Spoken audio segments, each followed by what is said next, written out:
దేవుని ప్రియమైన బిడ్డలకు వందనాలు. God is good. దేవుడు మంచివాడు. కాలములను సమయములను ఆపగలిగినది ప్రార్థన. ప్రకృతిని శాసించగలిగినది ప్రార్థన. పంచభూతాలను ఆపగలిగినది ప్రార్థన.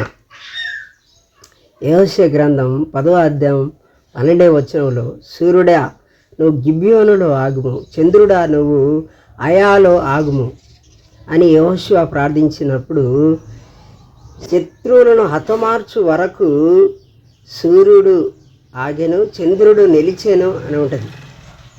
యెహోవా ఒక నరుని మొర ఆరకించిన ఆ దినము వంటి దినం మరొకటి లేదు అని ఉంటుంది. ప్రార్థన అక్కడ సూర్య చంద్రులను ఆపగలిగినది.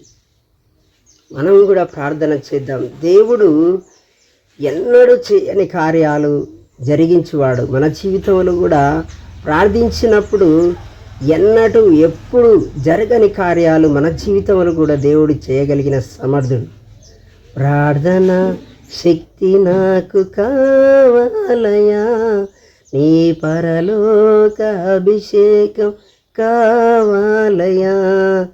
ప్రార్థన శక్తి నాకు కావాలయా, నీ పరలోక అభిషేకం కావాలయా.